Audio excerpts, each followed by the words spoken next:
If you would like to earn CPE credit for listening to the show, visit earmarkcpe.com/FPA. Download the app, take a short quiz, and get your CPE certificate. If you would like to earn continuing education credit for your FP&A certification from the Association of Finance Professionals for listening to the show, go to the show notes for details on how to earn the credit. Finally, if you enjoy listening to FP&A today, please go to your podcast platform of choice, click the subscribe button, and leave a rating and review of the show. And now, on to the show. From Data Rails, this is FP&A Today. Hello, everyone. Welcome to FP&A Today. I am your host, Paul Barnhurst, aka the FP&A Guy, and you are listening to FP&A Today. FP&A Today is brought to you by Data Rails, financial planning and analysis platform for Excel users. Every week, we welcome a leader from the world of financial planning and analysis and discuss some of the biggest stories and challenges in the world of FP&A. We'll provide you with actionable advice about financial planning and analysis. This is going to be your go-to resource for everything FP&A. I'm thrilled to welcome today's guest on the show, Jenny Fuss. Jenny, welcome to the show. Hi, good morning, Paul. Thanks for having me. Really excited to have you here. I'm thrilled to have you on the show. Let me just say a few things about Jenny, and then I'll give her an opportunity to tell us a little bit more about herself. So she comes to us from my hometown of Salt Lake City. So I like that. That's where she's working these days. She earned a degree in economics and management. She is currently the CFO of Boart Longyear, and she's also a member and mentor for the CFO Leadership Council. So Jenny, could you start by just giving us a little bit more about yourself and your background? Yeah, absolutely. And I'm so thrilled that when I figured out that you're actually in Salt Lake City and I just moving to Salt Lake City, that we connected. A little bit more about myself. So Jenny Fuss, and you probably pick it already up from my accent. I am German and I grew up there and started also there my career. And without knowing where I'm getting myself into, I started adventuring. So I had a journey that brought me all to Asia and now to the United States, and also within the United States a little bit around. And I'm very happy now with I call it the most intentional moment in my life, where I decided like what I want to do next and where I want to do it next. And the rest about me is I'm married, I have 2 dogs, and I'm a cyclist. And I really enjoy listening to a lot of podcasts whenever I have time. And that includes my commute time, which is my most protective me time. Good. I like that. And 2 dogs is always fun and appreciate that background. So I know you mentioned you've been in Asia, Germany, and the US. So obviously you've had a global career.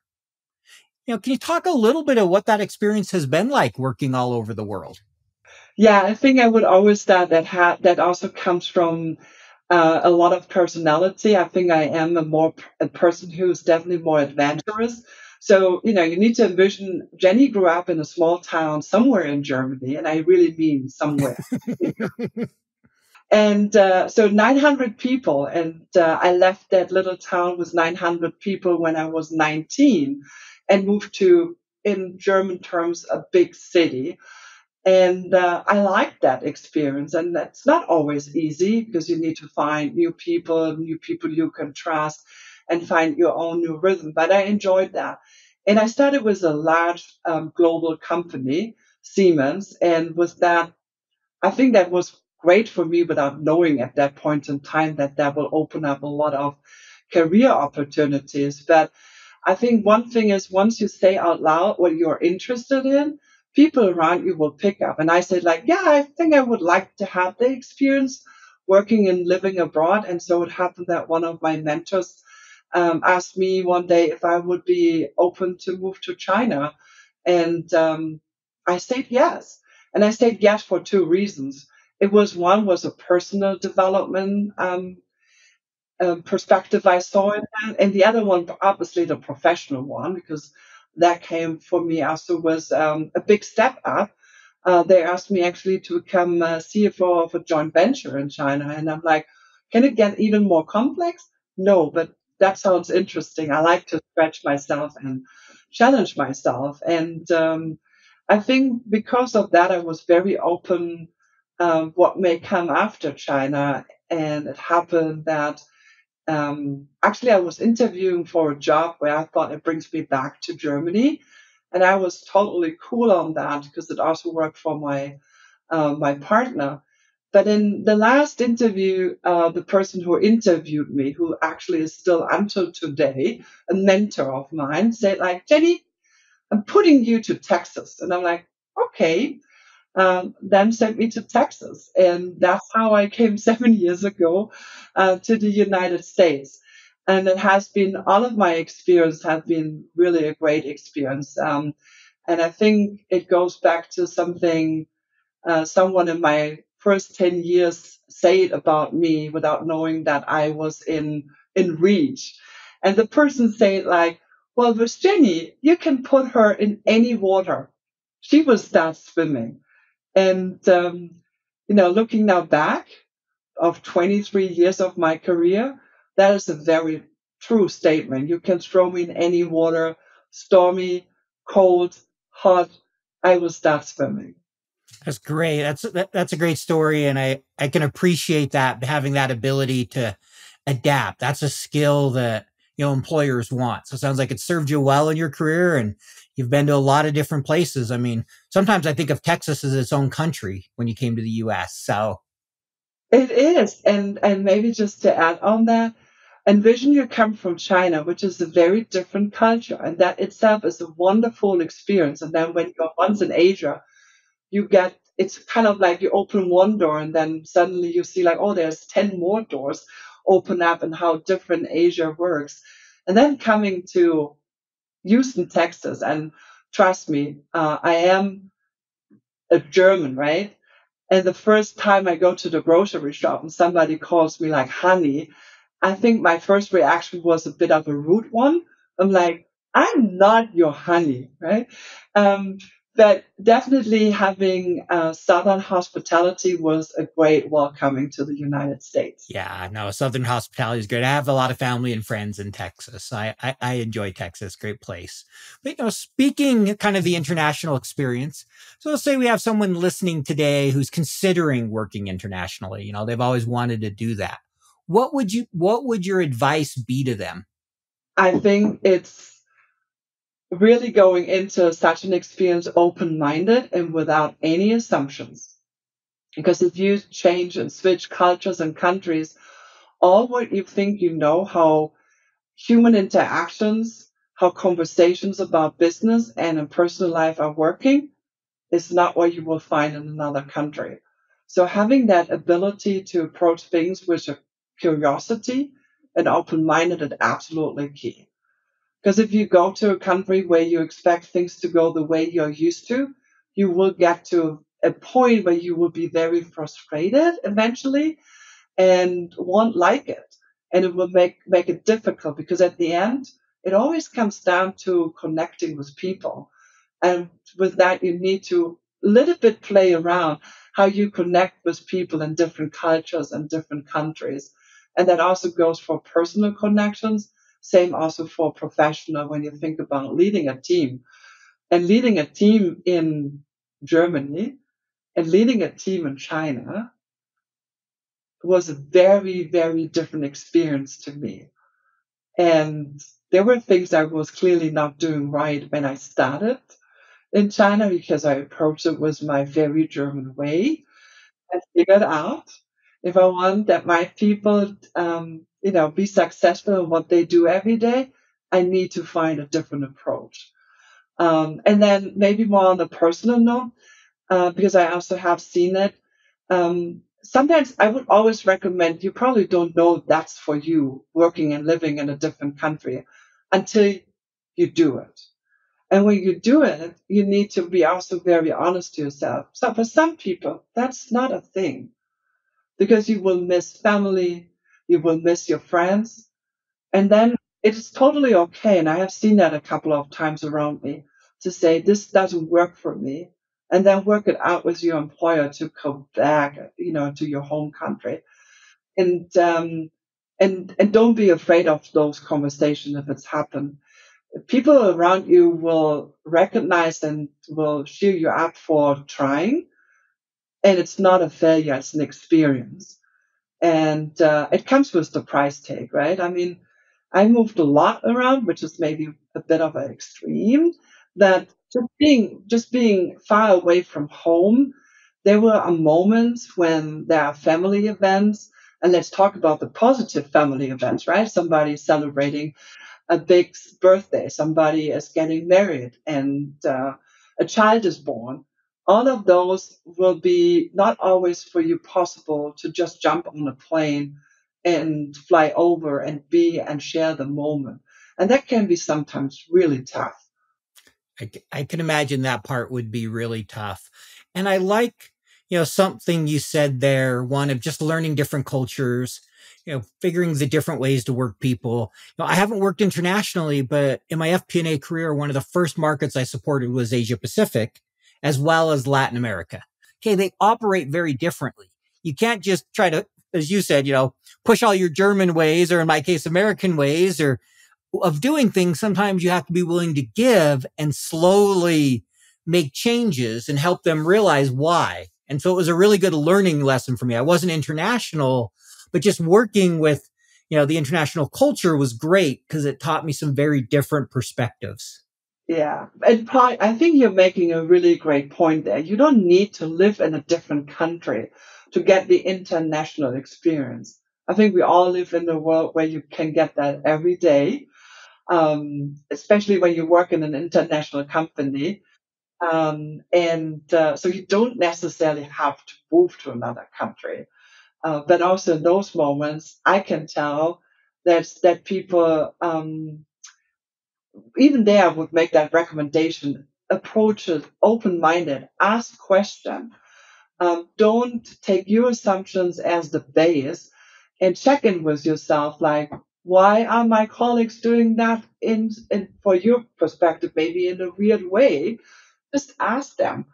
And you will discover usually a lot of elements which actually I found also very helpful for me to stay always, open-minded, learning something new, and making work also fun, because when you ask questions with people, you get to know them better, and then naturally working with those people is usually getting way more fun, because you just have, maybe next time you hop on a call, like, hey, I continued about thinking about that topic, and here's my thought. What do you think about that? And I it's a wonderful way to connect. totally agree. Getting to know them personally, getting to do things. I love, that I've had the opportunity to talk to people all over the world, especially since I started my business. I mean, I've talked to companies in Croatia, Hungary, Israel, Singapore, all over the US, different countries in Europe. I mean, I've probably talked to 40 different countries people. And it's really fun to see the different perspectives and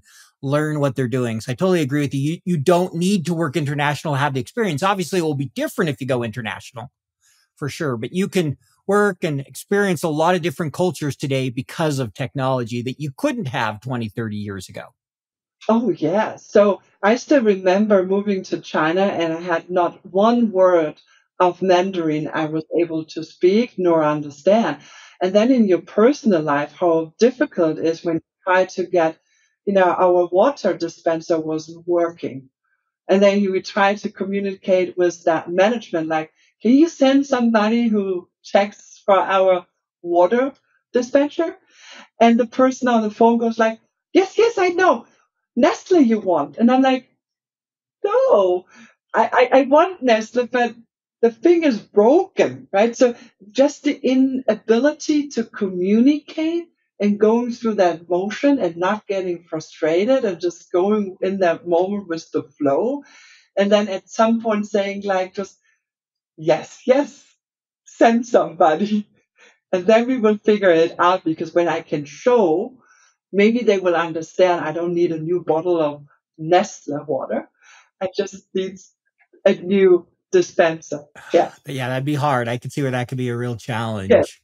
So, switching gears a little bit here from the international experience. I know you've been the CFO there at Boart Longyear for a few years. You've done joint venture and some other kind of CFO and high senior leadership roles. Has it always been your goal to become a CFO, or kind of how did that come about? No, it has not been kind of like my goal in terms of like, that's the title I'm chasing. It was always like, I want to have a position, a role where I can have impact and influence. And that always stand out. But obviously, during my career, you get this question a lot. Where do you see yourself in 5 years? And some organizations, they want you to answer that in a very particular way. And so sometimes you get taught like, you better answer like, oh, yes, I want to become the CFO, right? And then they will be happy about that. I did not go that way. And I think I had a few awkward situations because of that, because I was more describing like, give me a role where I will be challenged and I will be able to help people to develop, succeed, and create value. And that is probably for some people just too much of a broad narrative. And they can better envision where they can put you from a development perspective if you just say like, that's the title I'm after. Um, but obviously, at one moment in time, there was a switch for me as well.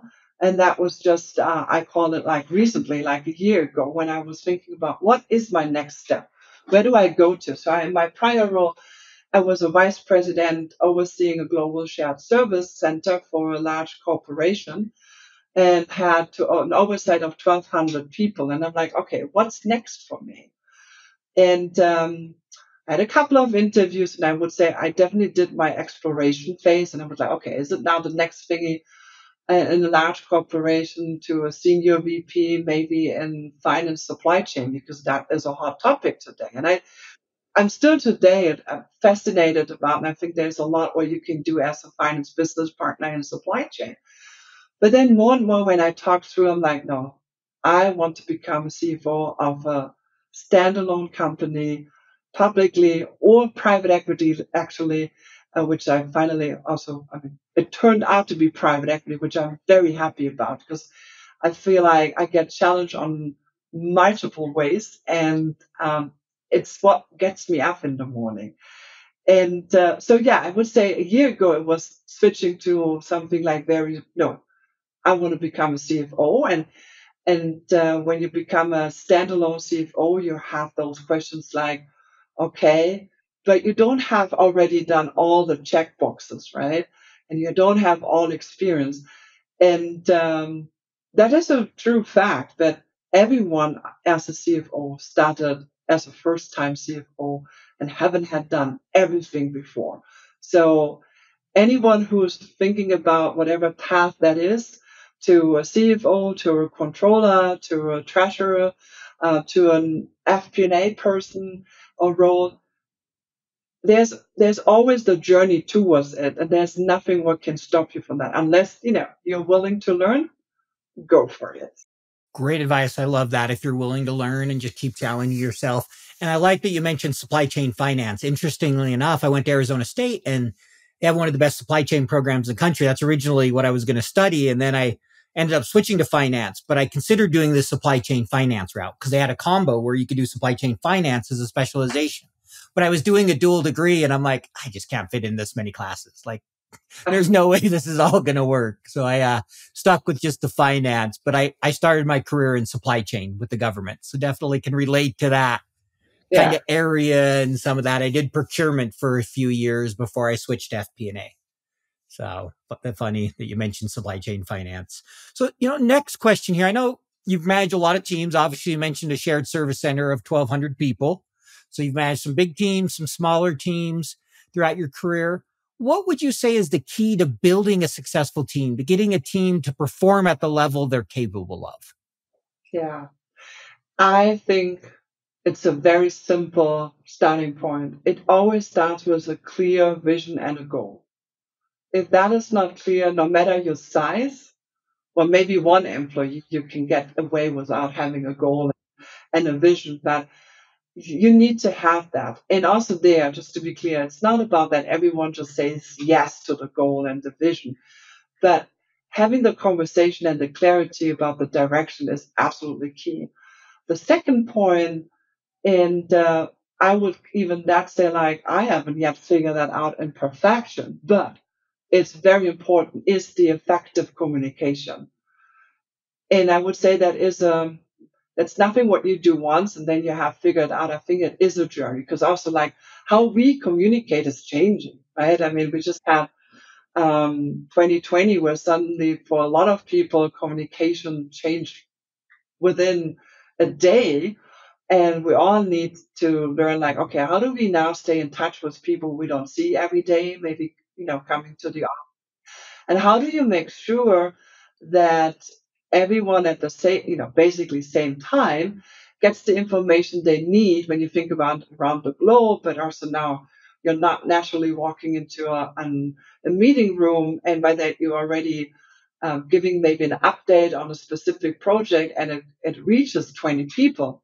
When you have remote work and what we now also have, blended time, you need to find different ways on how you get updates out. It's the personal, but you also have to go maybe through email, through Teams, Zoom chats, whatever it is, what you define, and also how you measure it is super important. And then I think another I think that's really important ingredient is the diversity of the skill sets you have in your team, because that will set your team apart. And when we think about FP&A, I mean, ideally, you have a person who is your data guru. Ideally, right? Doesn't mean that every FP&A analyst needs to be really good with data and setting up dashboards.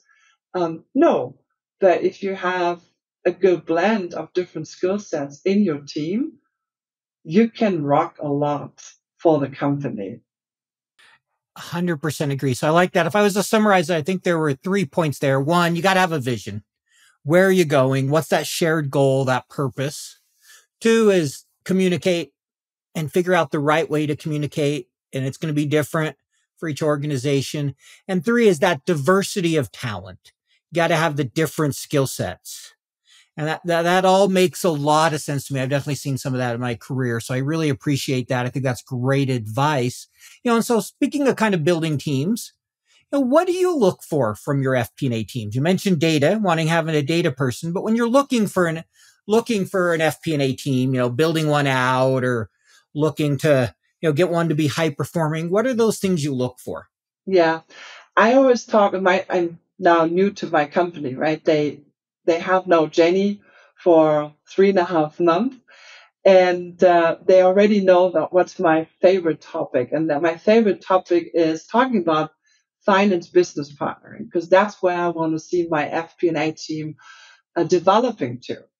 And that goes, I call it above and beyond providing good data, which is number one, is important, and having performed good analyticals to then provide recommendations and to actually start a conversation. And for me, that is always meet your business partner, and that can be a person in operations, in sales, in manufacturing, in engineering, where they are, because we speak a different language than they do speak. And when you are able to tell a story about the number, that's, I think, for me, when you have the best start to create that business partnering, because it's not about FP&A, it's not about being sometimes we on the finance side have to be a little bit the police. Yes, that comes with when you think about accounting and internal control. However, then it's about more establishing that people will come also and say, we have maybe this new customer and we need to find a different way of how we contract, or we're actually entering into a new country, right? And you want to be part of that to prevent later on, I call it leakage, right? Because you may run into establishing suddenly something in a country where you now pay twice tax. If you would have done and asked maybe finance and tax and accounting, they could have you advise on doing it differently and preventing most of the time is tax leakages, because yes, we need to pay tax, but there are different ways of maybe setting up certain businesses and countries so you are not being double dipped on certain tax payments, right? And that's where I think you can measure also if the partnership works, if people come to the FP&A team and say, I have an issue, a problem, I have a new business here. Can we sit down and figure out what are all the questions we need to ask ourselves to be successful, either in resolving the problem or issue or setting up a new business? Thank you. I appreciated that answer there. One thing I really like was you mentioned, don't just do the analysis, be that business partner and provide recommendations, right? I just actually finished a digital course this last week, and I said, driving value through smart analysis. And we spent some time talking about the importance of the recommendation and aligning and influencing. So often in finance, we spend all our time on the analysis and that we forget you can do brilliant analysis, but if you don't present and come up with the recommendations, usually it doesn't go anywhere. And I've had that more than a few times because it took me a long time to realize, oh, there's a storytelling, there's an influencing. Just because I did a good analysis doesn't mean it's going to get used. You know what it is like. 13 different spreadsheets emailed out to 23 different budget holders. Multiple iterations, version control, errors, back and forth updates. You never really feel in control of the consolidation and collection process. Yep, I've been there. Stop, breathe. DataRels is the financial planning and analysis platform for Excel users. DataRels takes data from all your company's disparate sources. No organization is too complex, consolidating everything into one place, secured in the cloud. Now all your data finally talking to each other. Everything is automated back into your report in Excel. Cash flow, FX conversion, intercompany transactions, now automated and up to date. Drill down and variance analysis in seconds. Don't replace Excel, embrace Excel. Turn your Excel into a lean, mean FP&A machine. Find out more at www.datarels.com. Yes, and that's so true. Yes, and that's when I think about that, what I also helping my team on develop that as a skill set, that storytelling, and most important is that influencing. And maybe we didn't talk about that, but I will add it on here because I feel like FP&A and finance is a great place for women. Because if you're in the business, everyone is eager to hear about the numbers. By that, you get already a voice. And at the end, the voice has no gender. But just because of that role, a lot of people are really eager to listen to you and want to hear what you have to say. So if you build that skill, be it the storytelling, but also understanding where the other side is coming from, what do they need, then I think for me, if somebody would ask me, if I would think about my younger me, and I would say, no, Jenny, go into the finance space. You will enjoy that. There's a lot where you will be learning, a lot of challenges, and you will be able to connect with people. And that's what I enjoy. Telling the stories, connecting with people, and then having together, successes created and celebrated. I like that. Thank you for sharing that. Great points there.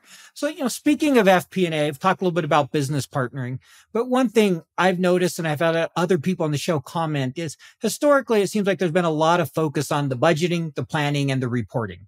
As I like to say, as someone put it, a fat F and a P and a skinny A is the way they put it. Why do you think that is? Why do you think there's kind of been a challenge to really make sure that analysis is getting to the business and it's being done at the level it needs to?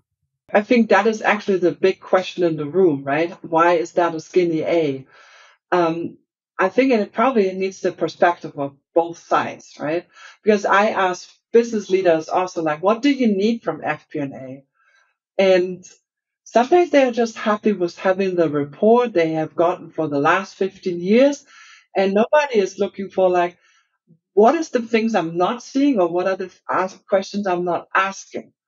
Because we all have that, right? We are human beings, right? If certain things are routine and working as they're working perfectly, why change, right?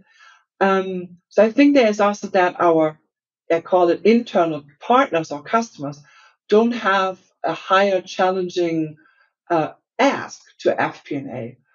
And then on the FP&A side, I think it is a unique skill set if you really get to the analytical part, because it also requires that you know how to handle, whatever it is, Power BI and whatever data visualization tool it is, handle that, but more also develop that mindset to think in terms of data.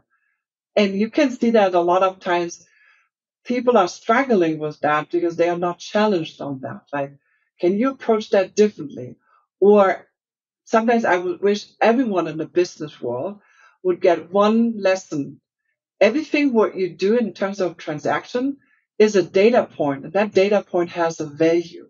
So what are we doing from the very first moment a data point enters a company, that we make sure that we are creating value, right? And the first data point is maybe just the order entry. And how can we make sure that that value is not decreasing and keeps increasing? It has a lot to do like also with data management, accuracy, knowing and understanding where the data flow is coming from and going to.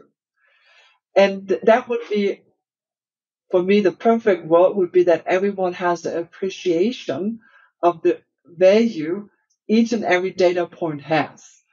We are not there yet, right? Because there's a lot of like, somebody screwed it up in the order entry.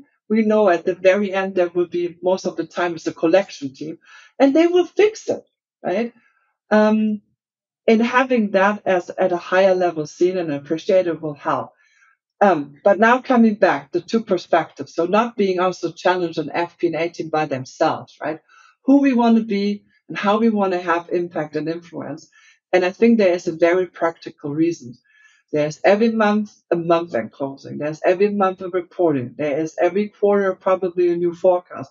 There's once a year a budgeting process, right? And all of that, even though I think it gets better with new technology, is very demanding, but it doesn't take the time to really explore new ways of working.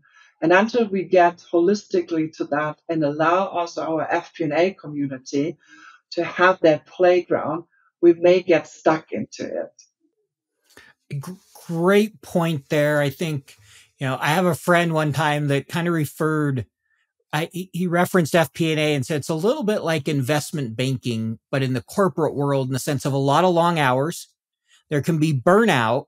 He's like, and Yeah. you don't see a lot of people at their end of their career in FP&A. Like most people go up beyond to something else. And I thought it was a really interesting perspective. And I think some of those things you mentioned, right? You see studies that say FP&A professionals sometimes spend more than 50% of their time on non-value activities, and it's mostly cleansing data. And, how do you continue to reduce that? How do you reduce the demand on the budget and the forecast? I think technology plays a big role. I think upskilling plays a big role, but also there's some mindset changes and finding ways to help people realize the real value comes in the partnering and those value added recommendations and being with the business. But it's hard, especially when you're in the middle of month end going, well, I just got to get this out, especially if you're a public company and someone's breathing down your back because it has to be done in 5 minutes. How do you balance that as an organization? Any thoughts there? Yeah. It is a challenging path and it has a lot of dependencies, right? I can just, what my situation is here, we have an outdated ERP system. And with that, there comes a lot of pain.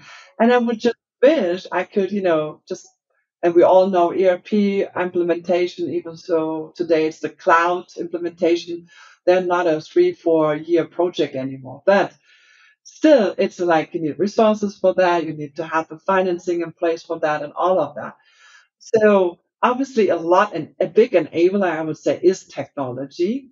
And I think if I look back when I started where we are today, the technology is there, so we can get there. But then also people need to get trained on the different skill set they need.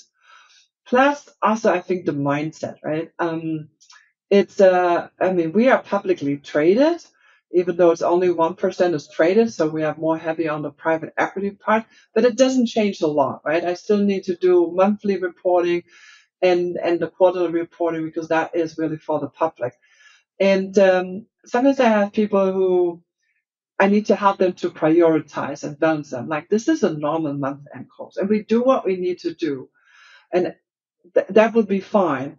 But what I also want you is thinking and working on the future, and I think that's a big mindset shift to ask people like, why does this matter in 3 months, in 1 year, and in 5 years? And some people who are maybe listening to that podcast and will say, she's not saying that, but I will say that. Will our forecast we are now putting together for this year in 3 years matter? So I think there was also to a conversation with business.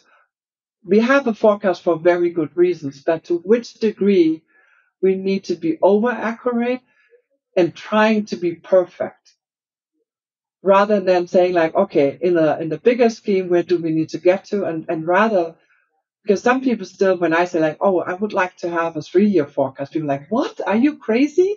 And I'm like, I would rather have a 3 year forecast than a forecast who gives me a little bit of an update over the next 9 months, right? When I think about this year. Um, and I think it has a lot to do what needs to happen with people in the business, with CFOs, people in FP&A to have that conversation and challenging. Why do we really need to have that, or is that something else what we need even more? And again, a 3 year forecast is not on each and every account. I need to have an accurate number, right? No. Yeah, no, I seen a company that wanted us to do it on every cost center and account 3 years out, and I was just like, okay, not my approach, but I did what I was told. So But I think the big changes there is from FP&A, like going like each cost center, each account to knowing what are the key value driver, yep, what are your key cost driver, hmm understanding that. Um, and I don't think that we are there yet. I know some companies are more advanced and have established that already more, but I think we are still on that journey. And once we find that out, I think FP&A will have much more impact and influence and helping businesses to better do cash allocations, right? Do I put my money into the inventory because I will sell it like crazy with big margin? Or do I put it into technology and capital expenditures because I will need that to produce my products, which will be sold with high margin?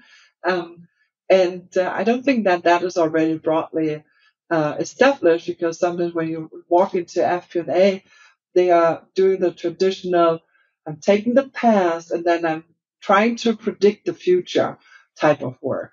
I, I agree. I think there's a lot of opportunity, and I think we're seeing more value driver based approaches and understanding the business. But there's still a lot of companies that look at it traditional. I think a lot's changing with the need for agility, fast, the way we budget, the way we think about things, and a lot of that hinges on better business partnering, better technology skills, and just thinking differently, a different mindset that's really centered on the business and how we, help drive things forward. So I think there's a lot you said there that gives a lot of, good advice. So, Yeah. Next question here is kind of changing gears a little bit, but, I know you've joined a few different organizations over the year, just recently did it. As you mentioned, I think 3.5, 4 months into being CFO. What advice would you offer to somebody, or how do you think about kind of first integrating into an organization? How do you go about that? Yeah, I think it's you need to understand a little bit homework before you start, like trying to figure out what the culture around, and then just coming in the first days and ask questions and spend time actually with people. I have to say I did not do that always, especially not in my earlier career because I was um, very result orientated. I came in like, okay, my boss told me he wants to see this and that done. And I immediately prioritized that basically the task. overbuilding the relationships, right? And the relationships can be with your own team, with your boss, with your peers, with other operational leaders, which are important to actually maybe when I think about the FP&A space to do your job. And yeah, really approaching it more on getting to know the people and ask questions and also ask for feedback, because that will help you to adopt, right? And I'm not saying like that you always, today I'm not saying that. Today I'm saying that was full confident. I wouldn't have said that probably 20 years ago. It's not necessarily about that you need to fit in 100%, but you need to adopt yourself so it becomes a good, successful collaboration. And so you can do your job, the people around can do their job, and together they will be, and at the end, we're doing all of that to be successful, right? So you don't want to come in and miss out on establishing the right relationships, because through the relationships, you will be able to better understand where people are coming from. Why are they maybe after certain KPIs, or why they maybe have, a bit of a blood pressure when you challenge them on certain topics. Lean in and ask the question, tell me more about that. Why is that important to you? And that will help you to better understand the business, but also establish those important relationships with every stakeholder around you. And that is sometimes what people may say that's table stakes, right? But stakeholder management is the number one what you have to do in your first 90 days. You need to understand your stakeholders and to establish your own path on how you maneuver with all those stakeholders. That makes sense. I like that as stakeholder management and how you're going to maneuver with them. I appreciate that you said you don't have to change yourself, but there may be some adapting that you need to do to adjust to the culture. Yeah. I mean, you still got to be true to who you are, but learning to adjust and work with different type of people in different ways is also important. And it's a balance, but I like how you said that. I think that was really good advice there. So, we're wrapping up here kind of toward the end of the interview. We're getting into the questions we ask everybody. And this is one we like to ask everyone. We're big believers here that failure is just a learning experience. So can you describe a time you've experienced a failure at work, and what did you learn from the experience? Yeah, I would first of all say failure is important to grow and develop as a person and to be also successful. And I would even say it's sometimes you need to be also, and it's sometimes difficult to say, but you need to be proud of a mistake you made. But only, that comes my very German but, right? But only. When you also go back and look at that, like, what can I learn from that? And that is always for me, the important point. What can I learn from that? And I would say, like, it goes really back to my early days when I was in a business controlling department, and we were establishing and cracking our heads around building a forecast model in an Excel spreadsheet. And we were building that from scratch, and I don't know, long hours, long late hours. And so it happened. I was in charge and I made a very significant mistake. And I felt like I'm going to get fired about this. Obviously, I got the feedback that I was not getting fired. And I think it had a lot to do how I handled it. So I went to that division CFO, and I asked this. There were times, where you make an appointment to see the boss. So I had that. I made clear it's important. I need to talk to him. And I went in and obviously I notified my bosses, but I also went, straight to the divisional CFO and I said, I made a mistake and here is how it happened. This is the impact and here's what I'm going to do that it's not happening again. But I also know that it would be difficult for you to explain now $1 million mistake. And and I was 24 at that point in time. So that's where I need a little help on how to tell that story. And I think that got me a lot of credibility that I was not just like, it happened, right? I mean, my excuse could have been like, well, I worked more than 10 hours that day and I was just tired and it just happened. No, that was not my approach. I mean, it had impact to that, but I think it was having that conversation and explaining why it happened, but more the focus on, and now what? What are we going to do forward here? I love the now what, because I think there's a framework in analysis, the what, so what, now what. And it applies in so many areas, even in failures, really good, right? Yeah. Here's what happened. Okay, so what? So now we have $1 million miss, but that now what? What are we going to do? How do we fix it? That's kind of that recommendation stage. And I think that's a great way to look at it as a learning experience and going, okay, messed up. I have to own it. Doesn't matter why it happened. Here's what happened. What do we do now? What's that next step? Yeah. Because it's really easy to come up with excuse. I've done it of why we messed something up, but it really doesn't matter at the end of the day. It's happened. Yeah. So thank you for that.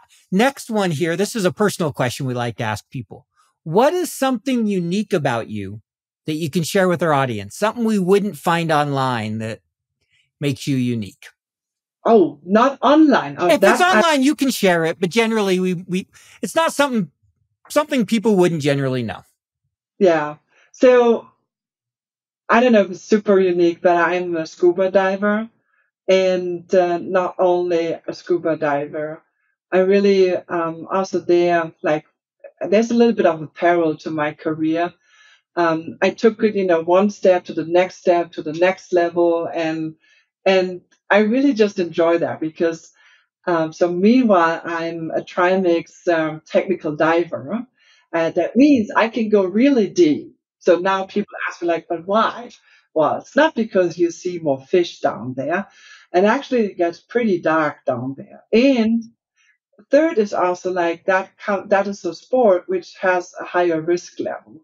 But for me, it's more like being really focused of what I'm doing and challenging myself. And I really enjoy that because people around me who know me, I always high energize. And it's always a little bit challenging for me in the day to day to calm down and slow my pace. But when I do a deep dive, that is a necessity. I need to slow myself down. And I found deep in the water, I'm mastering it. And it helps me also above the waterline. I'm not yet mastering it, but it helps me a lot. That makes a lot of sense. I could definitely see that would help, and that discipline, because there's a lot of discipline that goes into that and training, and it's not an easy thing, especially the deeper you go. I would imagine the harder it can become, the more challenging it is. It has a lot to do also with continuous learning, right? Because you go with different gases in the water and you're handling way more equipment. Um, and I have to say, as part of that, I had to do also rescue diver certification. And that was the most challenging. And I was so exhausted. It went on for a week. And I was actually saying, why on earth am I doing that? But it was also so rewarding. And sometimes it's important, maybe, when you ask people what's unique, that people will start thinking about what they do maybe in their personal life and how much positive impact and why further that can have to a professional life. And I think that's for me where I'm almost like, yeah, that uniqueness that I go deep to 210 feet, people usually probably would not see that when they first time meet me in the professional world. Sure. Yeah. I wouldn't have thought that first time I met you. So that's cool. That's fun. So this is another one of our favorite questions we ask everybody. So big fans of Excel here. DataRels is an FP&A platform integrated with Excel, who is our sponsors. And so what's your favorite Excel feature or formula? Favorite thing about Excel? I would say the favorite is itself Excel. To be honest, I still remember in my early days, one of my divisional CFOs said like, oh, I want to have one day where we don't need Excel spreadsheets anymore. And here we are 20 plus years later and still working with it. But there has been a lot of evolution, right? There are features. I think when for some people, most FP&A people know Pivot, right? Great, right? I can um, categorize data and I can make meaning out of that. But when they also added the slicer function, right, it was like, oh my God, now I get faster. And then it depends a little bit on the situation. I just had recently where I'm like, okay, I haven't used the goal seek function for a while, but I needed it and I enjoyed how easy it is to support when you think through different scenarios to just play with that and not doing, now, I don't know, you copy a certain line with a formula and then 10 times, right? I mean, it works that way as well. But what I then also like is like all those little features Excel has, which are just efficiency. And that makes me always, I love to Google stuff. I sometimes need to do that. I'm not every day in the deepest weeds of Excel, right?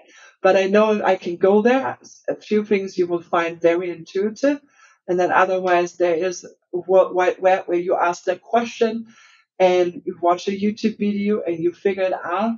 And for me, that's part of that journey to it makes fun to work actually a lot with Yeah, Excel. I So, love when I figure something new out and it works. Right when you oh get done with that formula versus you do it and you're just you're racking your brain of why is this not working? This is definitely not the number I was expecting. yeah. Yeah. And there has been different times. I still know how much joy I had when I discovered how the VLOOKUP works, right? Tables, but the first time, oh my God, that was life changing. Yeah, I have heard so many people say that. That's often a favorite we get is VLOOKUP because it's almost a gateway to become, it's kind of like a gateway formula to becoming more advanced in Excel. All of a sudden, it just opens up a whole new world versus doing manual lookups and. Yeah. Today, nobody can impress me with VLOOKUP anymore, but I still remember the day when I Sure. discovered it. I'm like, oh my God, this is like open a door to a complete new world. Yeah. I hear you. I agree with you. So, last question here. What advice would you offer to someone starting their career in FP&A today? Yeah. I would say find out if FP&A is for you. And that has a lot to do with, I would describe FP&A people are curious by nature and they enjoy that. They enjoy asking questions, turning one number around and then go to the next number, turning that around. And along with that, the advice I would give is spend time with your business. Whatever that is. I grew up in the manufacturing world. And I remember I was sitting, in front of my monitor looking at Excel spreadsheets, and I'm like, I don't know what I'm doing here. I don't know why this doesn't make sense. And I literally went to the shop floor manager, Thomas, and I said, like, I want to understand this better. Can I get, in Germany, they have the blue suit when they work in the shop floor, and maybe just spend a few hours when they start the shift at 6 a.m. and maybe work until 9 with them and just follow them and then go back to the office behind my Excel spreadsheets. And obviously, he got never approached before by any finance person doing that. So I did that. And I had a couple of 1 month I did that, like going in and really having, first 3 hours of the day, just being, on drilling machine and running with the maintenance guy and or with the planner sitting next to him. And then basically I would say, based on that, returning to my Excel spreadsheets, the numbers were suddenly making sense. And what was the real fun, I could go now down and say, Yeah, the scrap number is up and I know exactly where it's happening. And I know that I can go, let's call him, Ralph, and talk with Ralph what we are going to do about that. By that, it is the people connection part, but it's also seeing yourself how you become part of creating value. Because reducing scrap, well, most of those people have an incentive in reducing scrap. So you make them happy and you make the P&L of a company better. And I don't think there's anything else what can be better as an experience when you work in the FP&A space when you have that experience. Yeah, I agree. When you make both the company and the people happy, you become a business partner. They start loving you, right? They look at it. They don't look at you as the finance person. They look at you as someone that's helping them be successful. Yeah. Yeah. So great. Like, great advice there. So if someone wants to get a hold of you to learn more about you, maybe connect with you, what's the best way to do that? So the absolute best way is over LinkedIn. Jenny Fast, Frank Unicorn Sam is my last name. It's German. It means foot, so it's not a lot fast. Um, just to say that easy to find there, connect, and always open to make new connections. And I love also getting to know people. What we also did, Paul, right? Basically a digital coffee. And other than that, I'm trying, with the new job, it's a little bit hard on me right now, but be also active in my networks. But also there you can find me. Great. Well, thank you so much for being on the show today, Jenny. Really enjoyed chatting with you and learning a little bit about your experience. Good luck as you continue to figure out how to grow and advance as you're there at Boart Longyear and in your career, and really appreciate the time. So thank you. Thank you, Paul, and big shout out for what you are doing and offering to the community. I love your podcast and I also love what you're offering and helping us as people who like FP&A to amplify the A. Well, thank you. I appreciate that. Thanks, Paul. Thanks.